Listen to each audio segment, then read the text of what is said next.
Notre premier intervenant, c'est Fabrice Leclerc. Alors Fabrice Leclerc, c'est un innovant, un innovateur. C'est quelqu'un de très inspirant, je trouve, et j'espère que vous trouverez également. Et Fabrice, il se définit, entre autres, comme un défenseur de la vie, un défenseur du vivant. C'est comme ça que je l'ai traduit, Life Advocate. Et je pourrais refaire le monde avec lui à chaque fois que je l'ai eu en ligne. Mais je crois que le mieux, c'est que vous puissiez profiter de sa vision, malheureusement en quarantaine, donc en ligne avec nous aujourd'hui. Et je vous souhaite un bon moment en compagnie de Fabrice Leclerc et on se retrouve tout à l'heure.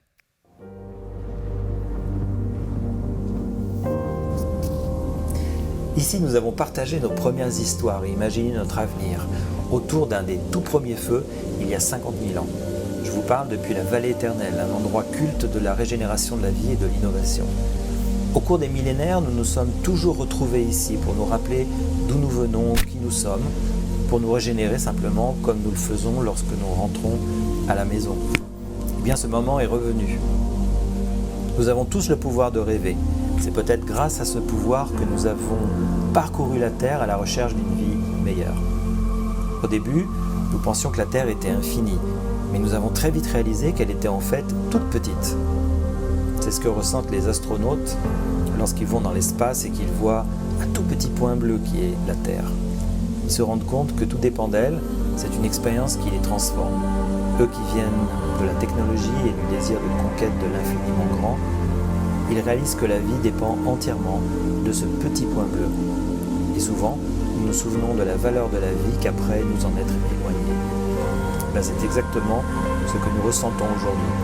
Le merveilleux paradis vivant que nous connaissons disparaît rapidement à cause de nous. Cela nous fait souffrir comme une séparation. Et cette souffrance est simplement une confrontation avec la réalité, un éveil, une initiation qui est en train de conduire à notre transformation. Souffrir nous oblige toujours à regarder au fond de nous-mêmes, à débloquer les solutions pour avancer, et ces solutions sont inscrites dans notre instinct, nos données profondes, qui contient aussi la raison pour laquelle nous sommes ici, qui est tout simplement pour vivre et pour être heureux. C'est la raison pour laquelle nous sommes ici, c'est le sens de notre vie et de toutes les autres. À 5 reprises dans l'histoire de la Terre, la vie a prospéré, mais des événements ont provoqué son extinction. La dernière fois, c'était il y a 70 millions d'années, quand une comète a frappé la Terre et a anéanti 90% de la vie, y compris les dinosaures. Notre perception du monde et notre comportement ont aujourd'hui précipité la Terre dans la 6e extinction massive et notre civilisation telle que nous la connaissons est en train de s'éteindre très rapidement. 80% des animaux sauvages ont disparu de la Terre en quelques années à cause de nous, et quand la vie est en jeu, eh bien tout est en jeu et l'évolution ne suffit plus. Nous étions pourtant appelés sapiens, pensant que nous savions. Mais cela signifie-t-il que c'est la fin ou le début d'une autre ère plus intelligente? En quelques années, nous devons réussir une transformation profonde de notre civilisation et régénérer en même temps la vie sur Terre. C'est certainement notre dernière chance. Au cours des temps, de nombreuses civilisations ont disparu, ont été remplacées. Une civilisation a un cycle de vie, tout comme ce qui existe dans l'univers. Une étoile naît, elle vit, elle meurt, nous vivons et nous mourons. La Terre est en fait un bel hôtel qui nous accueille pour un très court séjour. Certains d'entre nous ont peut-être encore 10 000 nuits, d'autres que quelques-unes avant de repartir. Alors nous n'avons pas le temps de passer à côté de la raison pour laquelle nous sommes ici, pour vivre et être heureux. La transformation est un processus naturel. La chenille dévore la feuille qui la nourrit jusqu'à ce qu'il ne reste que quelques petits morceaux. Nous avons fait de même. Nous avons consommé presque entièrement la terre. Mais une fois que la chenille a consommé la feuille, eh bien elle s'arrête. Elle commence son évolution en chrysalide. Alors un papillon multicolore émerge, il vole et se nourrit de nectar des fleurs. Il a réussi à se transformer. Son comportement ne ressemble plus du tout à celui d'avant. C'est ce que nous devons être capables d'accomplir maintenant. C'est le moment que certains appellent le moment du rêve. Et nous nous demandons, si j'avais une seconde chance, qu'est-ce que je ferais? Et la réponse est écrite au fond de chacune de nos cellules. Et elle est très simple. je vivrai et je serai heureux. C'est l'aventure de notre nouvelle civilisation. Les choix que nous faisons, les décisions que nous prenons aujourd'hui et pour les 10 prochaines années détermineront notre monde pour des milliers d'années à venir. Où que nous sommes allés sur la planète, nous avons emporté 2 choses, la langue et le feu. En parcourant les forêts tropicales, nous avons ramassé les braises de feu et nous nous sommes abrités des pluies torrentielles sous des abris de roches comme celui-ci. Lorsque nous avons colonisé l'Arctique, nous avons emporté le souvenir du feu et l'avons recréé dans des récipients de grès remplis de graisse animale. Darwin considérait ces 2 découvertes comme les plus importantes de notre humanité. Il n'y a jamais eu de catalyseur plus puissant que le feu dans notre transformation. Le feu fait de nous des humains. Nous nous rassemblons autour du feu pour nous réchauffer, pour partager des histoires, pour rire, pour savourer le présent et inventer notre avenir. La vision de la vallée éternelle est de revenir autour du feu pour créer notre nouvelle civilisation comme nous l'avions fait ici il y a 50 000 ans. Faire du feu, c'est une expérience spirituelle. Dès qu'il est allumé, il devient vivant. Nous ne pouvons pas retourner en arrière, nous devons assister à la naissance de sa flamme, comme à la naissance de notre nouvelle histoire. C'est le feu qui décide, nous essayons seulement de l'utiliser, mais le feu, comme la nature, contrôlera toujours le jeu. Le feu nous apprend l'humilité, l'ouverture d'esprit, la qualité nécessaire à l'innovation et à la transformation. Faire quelque chose d'aussi primitif pour se retrouver ensemble, se réunir autour du feu pour inventer notre civilisation est magique. Nos sens sont augmentés, notre désir et notre créativité sont multipliés, le rêve est réactivé, notre intelligence naturelle se remet à fonctionner. L'intelligence naturelle, c'est elle qui fait qu'un enfant de 1 an aime les arbres, mais il a peur des araignées. Nous avons toutes les réponses en nous.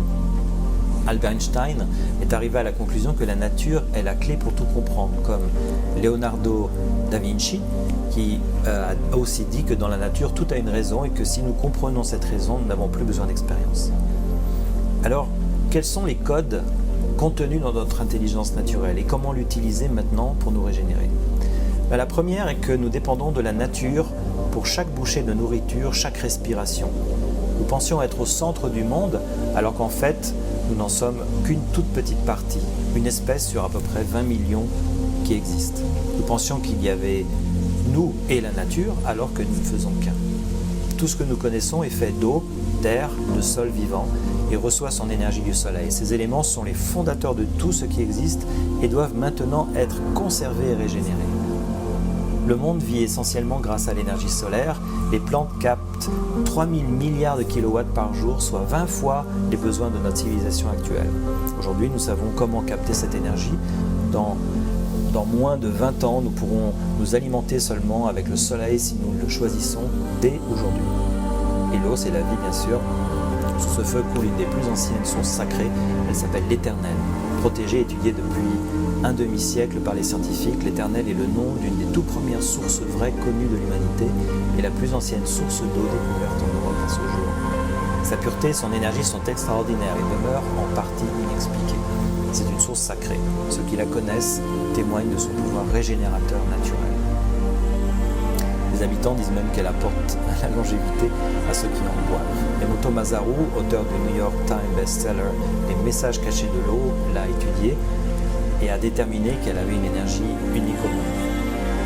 La conservation des forêts sauvages autour des sources est la clé qui a permis à la vallée éternelle de produire aujourd'hui 500 millions de litres d'eau pure chaque année, capable de régénérer des milliards d'êtres qui vivent ici et aux alentours. La première chose que fait un nouveau-né est de respirer. Ici, grâce à la conservation des forêts et des écosystèmes sauvages, l'air est tellement pur que les lichens les plus sensibles, indicateurs scientifiques de la pureté de l'air, se multiplient et se régénèrent et vont régénérer les vallées voisines. Respirer est considéré comme la première étape pour améliorer sa santé et sa longévité. Il y a 50 000 ans, le taux d'oxygène sur la Terre était nettement supérieur à celui des villes d'aujourd'hui. Ce déclin nous a fortement affaiblis. Mais la multiplication des sanctuaires de vie va corriger cette concentration en oxygène de l'atmosphère. Et quand ces 4 éléments sont réunis, le 5e apparaît, c'est la magie. la magie de la vie que nous devons simplement réactiver maintenant en régénérant la vie sur Terre. Les forêts sont essentielles à notre santé et à notre bonheur. Elles régulent les températures, attirent la pluie qui donne naissance aux sources. Elles ancrent les sols fertiles et possèdent le microbiome le plus riche que nous connaissions. Elles abritent 80% de la biodiversité et sont le laboratoire d'innovation le plus avancé au monde. Après seulement 3 jours passés dans une forêt, notre corps et notre esprit sont renforcés. Notre capacité à penser librement, à redevenir créatif, notre niveau de stress, notre immunité, notre pression sanguine reviennent à la normale. Nous sommes augmentés. Les forêts nous guérissent et nous rendent plus heureux. Elles nous permettent de retrouver la paix, qui est notre nouvelle forme de succès. Nous devons donc mettre fin à toute destruction de la nature et accélérer la régénération de la vie partout sur la Terre, en votant et en aidant pour ceux qui le font tous les jours. Des pays comme le Costa Rica ou la Nouvelle-Zélande ont pris les devants et sont déjà en train de créer leur prospérité moderne. Le capital naturel de la Terre est la source de milliards de nouveaux emplois. Sa valeur économique est illimitée. Ce que nous avons détruit avec l'ancienne perception du monde devient la source de richesse dans la nouvelle. L'intelligence artificielle, par exemple, pourrait bientôt être 1 milliard de fois plus intelligente que nous. Comme un petit enfant, elle observe le monde. Il est donc essentiel de lui faire voir une civilisation basée sur la vie et le bonheur, afin qu'elle puisse s'en inspirer, la multiplier et devenir notre allié. Pour notre sécurité, nous devons enseigner à ces nouveaux enfants, comme à nos propres enfants, la bonté, la compassion, le bonheur et l'intelligence naturelle. La mission de la vallée éternelle est d'inspirer et de soutenir la création d'1 milliard de sanctuaires de vie sur Terre dans les prochaines années pour restaurer au moins 30% des écosystèmes sauvages de la Terre. C'est la condition minimale pour notre survie. Nous avons le pouvoir de nous régénérer sans rien faire. Notre corps se reconstruit en moins de 2 ans, 98% en moins de 300 jours. Nous avons le pouvoir d'auto-guérison, comme tous les êtres vivants. C'est une faculté presque magique de l'intelligence naturelle. Notre corps et notre esprit apprennent constamment de leurs expériences, construisant leur résilience à travers les difficultés pour devenir une meilleure version de nous-mêmes. À la fin de ce message, nous aurons tous régénéré 200 millions de nos cellules sans rien faire, uniquement grâce à l'utilisation de notre intelligence naturelle. Et la nuit, pendant notre sommeil, des milliards d'êtres régénèrent la Terre en silence. Les arbres éliminent le CO2 de l'air, les champignons régénèrent les forêts. Cela ne peut durer que si chacun d'entre nous protège la vie, c'est-à-dire que nous utilisons moins de matière et d'énergie qu'elle n'en a besoin pour se régénérer.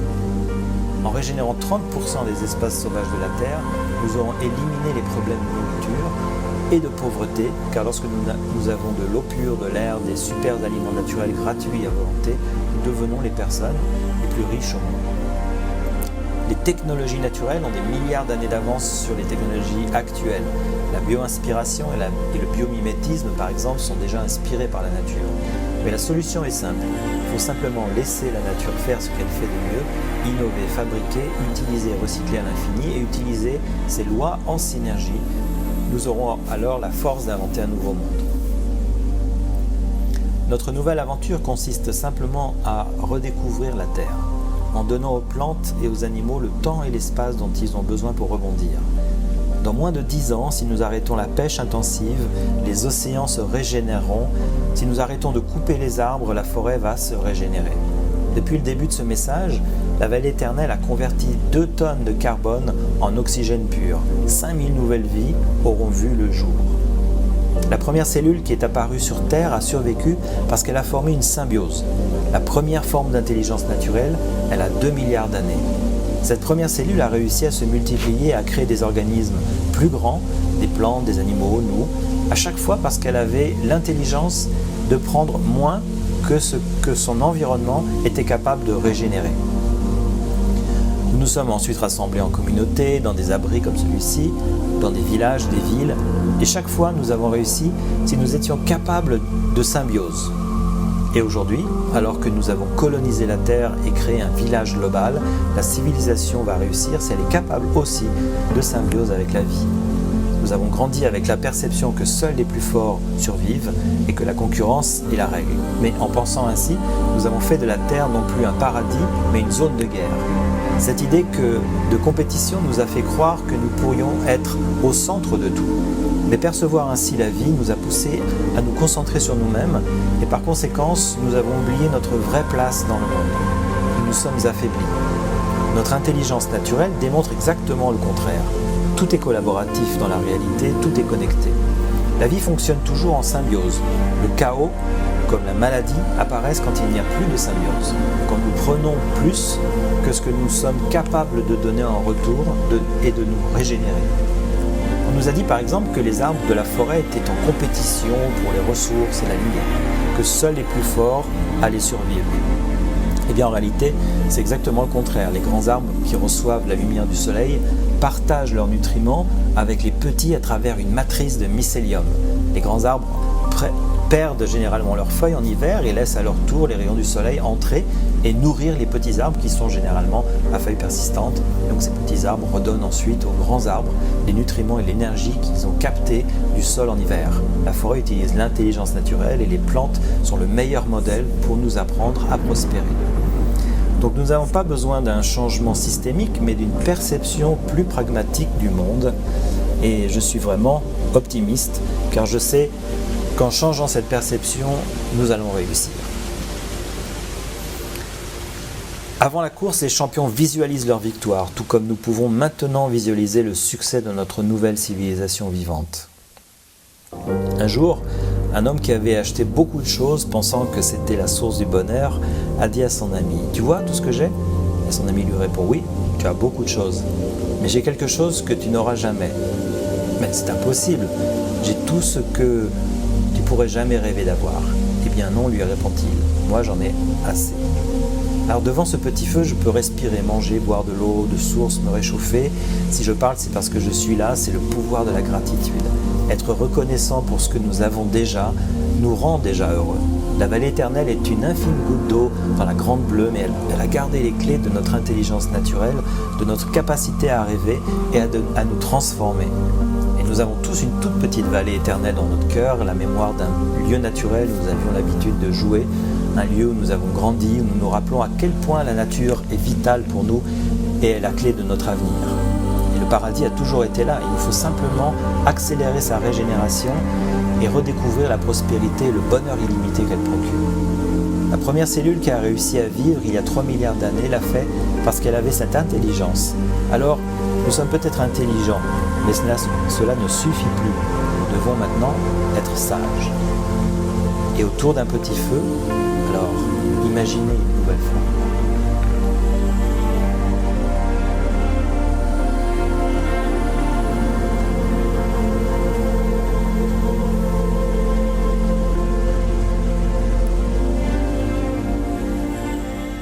Bonjour Fabrice. Bonjour Valérie. Merci d'être là avec nous. Tu as fait un feu chez toi pour nous accueillir. Exactement. Tu parles dans ton talk du chaos. Que le chaos naît, attends que je lise pour pas que je me trompe, quand on prend plus que ce qu'on donne. Alors, comment on fait, tu vois, en termes de nos entreprises pour prendre moins et donner plus? En termes, tu vois, de business, simplement. Je te ramène vraiment sur des choses terre à terre. Alors, il y a plusieurs possibilités. Une des possibilités, c'est qu'on n'est pas obligé déjà de prendre, puisqu'on a souvent confondu le pragmatisme avec le matérialisme, ce qui est quand même très différent. On peut développer sur des choses immatérielles. Et c'est ça qui est intéressant dans cette nouvelle civilisation, c'est que toute cette vague du partage qui développe une énergie économique beaucoup plus importante que l'économie de la possession. C'est déjà un élément de réponse. La deuxième, c'est que toute l'économie de la connaissance, par exemple, l'économie de l'énergie, de la transmission, de la régénération n'a pas besoin de matière. Donc, du coup, on n'a pas besoin de prendre pour créer ce type d'énergie. Et tous les systèmes réels fonctionnent comme ça. Nous-mêmes, si on ne dort pas la nuit, on ne se régénère pas la nuit, on est incapable de travailler. Donc, tout doit fonctionner comme ça. Donc, c'est ça, c'est effectivement un grand challenge qu'on a aujourd'hui, parce qu'on s'est conduit plutôt comme des voleurs, c'est-à-dire que tout était là, alors on en a profité. Et puis, mais en créant une économie basée sur le vol, on a créé un système extrêmement performant. Parce qu'un voleur ne crée rien, ne fait pas d'études, ne passe pas des années à travailler pour avoir ce qu'il a. Un voleur rentre dans une maison, vole ce que vous avez et puis repart avec. Donc économiquement, c'est un des systèmes les plus efficaces. Et c'est contre ce système qu'on doit aujourd'hui réagir. Alors moi, j'aime pas aller contre, parce qu'en innovation, on va jamais contre quelque chose, on va toujours pour son monde. Mais on est dans une situation difficile parce que on a utilisé on est des enfants gâtés, quoi. On a pris des choses sans en connaître la valeur, sans en connaître la dimension énergétique et spirituelle. Et du coup, on se retrouve coincé. On est en train de réagir, mais on est quand même très formaté, très pollué par cet esprit de vol, quoi. Enfin, je qualifie de vol exprès parce que c'est assez provocateur, mais c'est vraiment ce que je ressens quand je vois l'état de l'économie aujourd'hui. Ouais. Oui, ça me parle bien. Donc maintenant, en fait, on est un peu au pied du mur quand même, nous voleurs. Est-ce que tu nous emmènes au coin du feu avec toi? Qu'est-ce qui se passerait, nous, entrepreneurs, leaders? Qu'est-ce que tu nous inviterais à faire au coin du feu avec toi? Alors nous, on va au coin du feu depuis 50 000 ans pour à chaque fois repartir.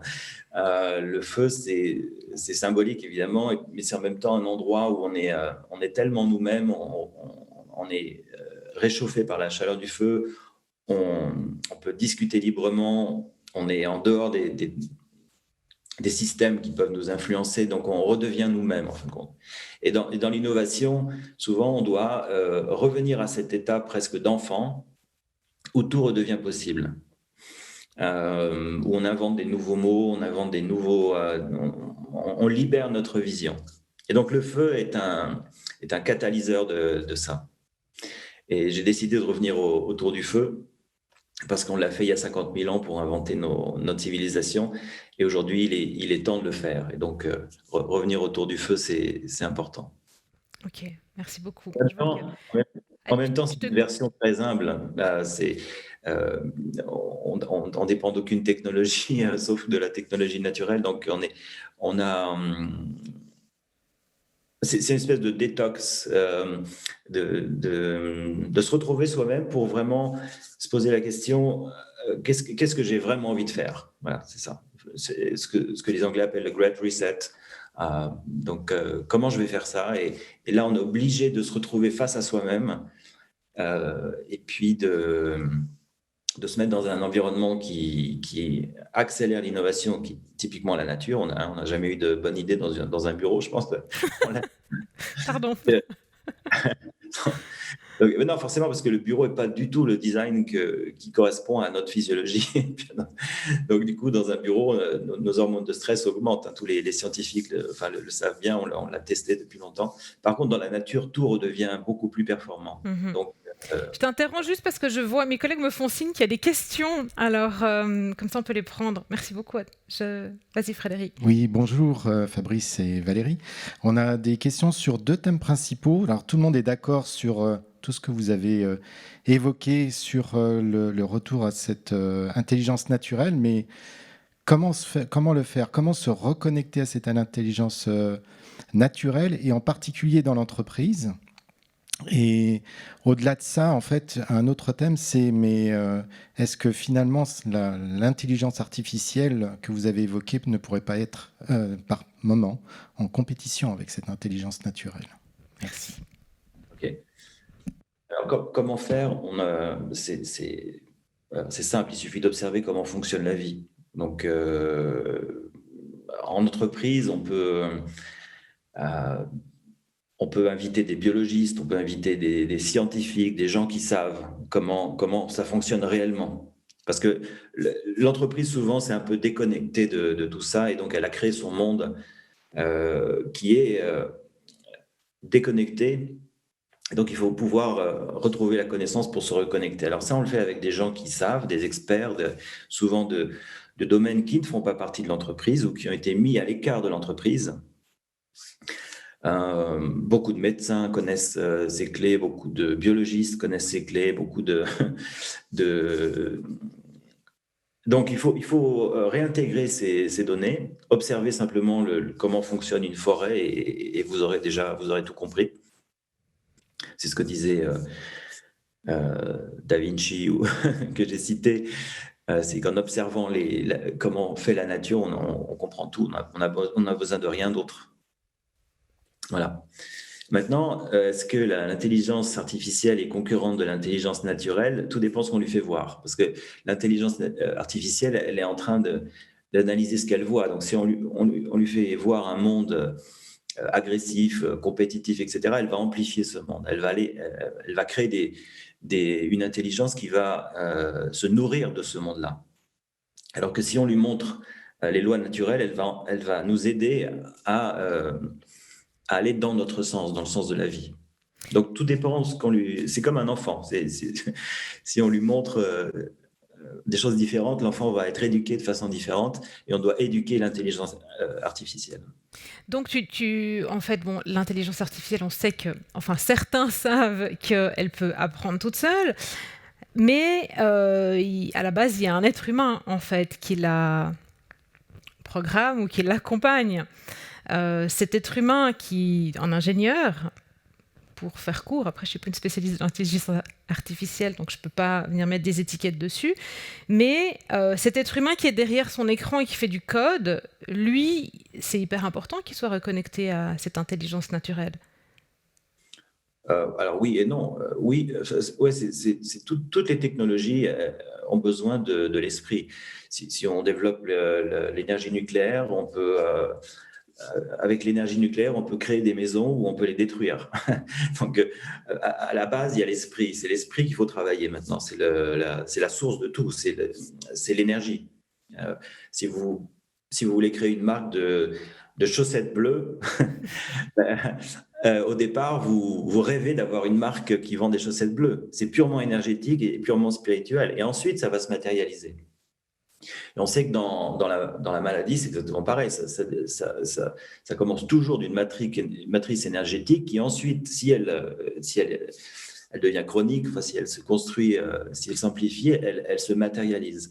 Ben, nous, c'est la même chose. On doit agir d'abord sur l'esprit, sur l'énergie, pour guider la matière. Et l'intelligence artificielle, c'est la même chose. Si on comprend pourquoi on crée cette intelligence naturelle et si notre vision est claire, là, on va la diriger dans un sens ou dans un autre.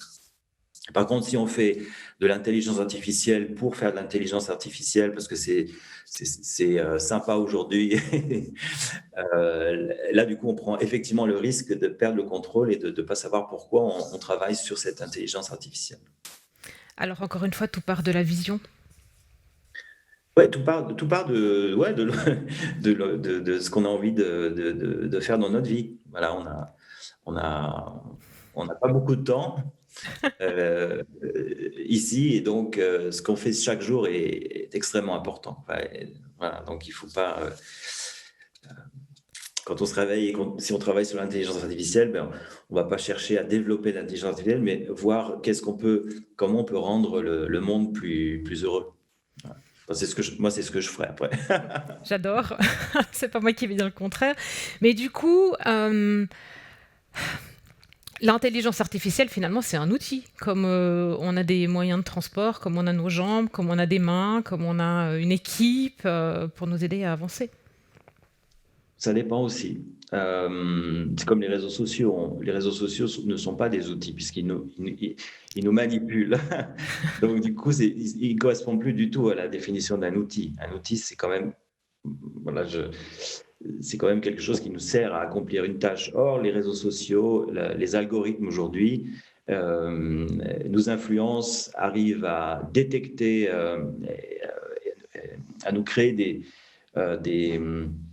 de l'addiction, par exemple, à nous transformer physiologiquement et émotionnellement. Et donc, moi, j'appelle pas ça des outils.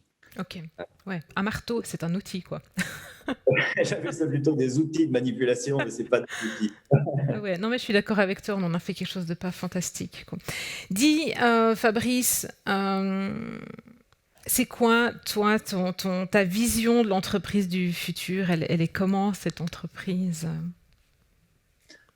Bon, elle est déjà faite de gens, de personnes qui savent pourquoi ils travaillent, enfin, pourquoi ils sont sur Terre. Pour moi, ce qui réunit tout le monde, c'est la vie. Et donc, une entreprise du futur doit participer à la vie, doit chercher à améliorer la vie, quelle que soit la discipline sur laquelle elle travaille. C'est une entreprise qui reconnaît les principes naturels de fonctionnement, même le nôtre, donc qui favorise le bonheur à l'intérieur et à l'extérieur. Je pense que c'est vraiment une entreprise qui sait pourquoi elle est sur Terre, quoi. Qu'est-ce qu'elle apporte, quelle est sa place dans le monde. Ouais, on revient à ça, en fait. L'importance du pourquoi on est là, de notre mission, moi, ce que j'appelle le feu sacré, tu vois. Mais c'est ça, c'est l'objectif de vie, soit de l'entreprise, soit le nôtre, quoi. Ouais. Beaucoup d'entreprises savent ce qu'elles font. Aujourd'hui, pas beaucoup d'entreprises savent comment elles le font, puisque elles ont souvent des fournisseurs ou des sources d'ingrédients, de matériaux qu'elles ne maîtrisent plus. Mais quand même, assez peu savent pourquoi elles sont là. Et puis chaque collaborateur, tu vois, aussi. Oui, c'est ça. Et puis quand on leur pose la question, c'est toujours des modèles financiers, donc c'est économique. Donc ça, c'est juste, c'est un peu la base de tout, mais c'est quand même le ground zero de l'économie. Si on fait de l'économie simplement pour gagner de l'argent, ça veut dire c'est de l'économie vraiment pauvre. On est à un niveau extrêmement bas de possibilités. L'économie, c'est une source d'énergie qui doit être dirigée vers quelque chose de plus grand quand même que de simplement faire de l'argent. Et juste un petit mot pour terminer, parce que je sais que tu médites, et je voudrais savoir qu'est-ce que ça t'apporte, la méditation, dans ta vie d'entrepreneur. Oui, alors c'est dans ma vie d'innovateur. Le fait d'essayer de visionner le futur a créé beaucoup d'anxiété. Parce qu'on n'est jamais sûr, parce qu'on essaye de comprendre, mais on est quand même hyper pollué par des courants hype, des tendances, des choses qui sont à la fin des bulles simplement, qui tiennent pas. Donc il faut avoir une discipline où on essaye de comprendre ce qui est réel et ce qui ne l'est pas. Et je peux dire qu'aujourd'hui, c'est extrêmement complexe de voir clair. C'est pour ça que je me raccroche à la vie, parce que on sait que c'est du réel. Donc, je me raccroche à l'eau, à la terre, au soleil, parce qu'on sait que voilà, c'est des choses qui existent. Par contre, on est entouré de choses en réalité qui n'existent pas. Même l'économie d'aujourd'hui n'existe plus depuis des années. Elle est maintenue en vie artificielle, mais elle a déjà disparu. Et en plus, elle est impossible puisqu'elle a déclenché une extinction de masse qui est gigantesque. Et donc, elle est déjà finie. On a l'illusion qu'elle existe toujours, mais elle est déjà finie. Alors moi, j'ai besoin de revenir au présent parce que je suis toujours parti dans le futur. Et donc, ça me crée pas mal d'anxiété et du coup, j'essaie de calmer ça avec la respiration, la méditation, du potager. Je cuisine tous les jours et puis j'essaye de me remettre dans le présent. Ouais, très bien. Revenir ici, maintenant, à des choses tangibles, quoi. Merci beaucoup, Fabrice, d'avoir été avec nous ce matin. Merci à vous.